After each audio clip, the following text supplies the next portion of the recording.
Hey guys, it's me, Pokemon. I'm here to talk about the new patch that just came out for DC Unchained. There aren't a ton of massive changes in this patch, but there's some interesting changes, especially for people that have reached late game content. And in terms of that, they've increased the amount of simulation combat missions we have. They've added stages 31 to 36, so for those of you guys who were that far into the simulation combat, what would you call it? I guess quote-unquote campaign. There's now new missions there, and that'll mean new rewards for all of us, so that's great. Awesome to see them adding content so quickly after release, and they've increased the amount of daily competitive battles from 5 to 10. I haven't really done a bunch of competitive battles yet, so it hasn't really affected me, but cool. In terms of revision notes, they've changed Oolong Island stages 3 to 16 on hard difficulty from a base type to an industrial type. I don't really know what these types do to a stage, how they affect things. Maybe different stuff spawns in, maybe certain characters have passive advantages on certain stages. I don't really know about that. I thought that was always just for like, why not, let's classify them. So I don't know if that actually affects the gameplay on stages, so if any of you guys know down below, please let me know. Then they changed the Unchained mode's Fortress of Solitude stages 1 through 3 from Nature to Xeno. So, well, okay, that's cool. They've increased the family card box's item rate and composition, so hopefully that means we should be getting more out of our family card boxes to make them even more worth their value.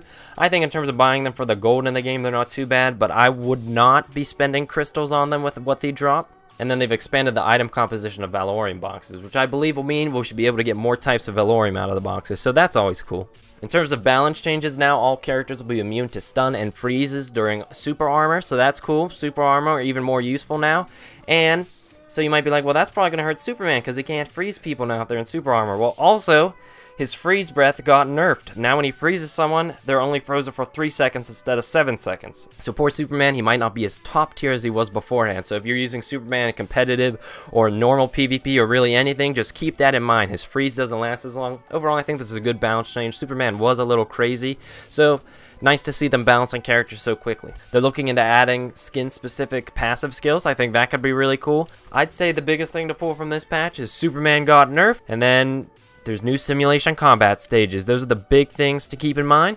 Now, probably even more interesting than the patch notes is this new event they have coming, and it's clear all hero story missions to get 200,000 gold and all villain story missions to get a family card box times 5. If you do both of those things, you'll get a family gold card box. So for those of you looking for gold cards like me, I mean, we're all looking for gold cards, you can get a box of them, which essentially equates to, I believe, 1, if you're able to clear all of the campaign between now and April 19th. So I am a little over halfway through the hero campaign, and I'm about a fifth of the way through the villain campaign. So this will be a this will be a challenge. I don't know if I'm going to try to go for it, but I mean, 14 days to clear the entire campaign. I think I can do that. So if you ever planned on completing the campaign, which there's no reason why you shouldn't plan on doing that, you should get working on that. You want to complete that so that we can get the family gold card box. And if you've already completed the campaigns, then you should be good. And the rewards will not be sent out until the 19th, I believe. So keep that in mind, guys. We're probably going to have people asking, like, why haven't I gotten my rewards yet? And that's a big thing to keep in mind, is the idea that they're not going to be giving out rewards until the end of the event. Overall, this is a pretty good patch. There's not anything major here, but I assume this is more just a tune-up. They're trying to fix some things that are broken, trying to add some stuff for people who've already completed everything. So I can't complain with this patch. I'm glad to see they're updating the game so quickly, and I'll see you in the next video. Signing off, guys.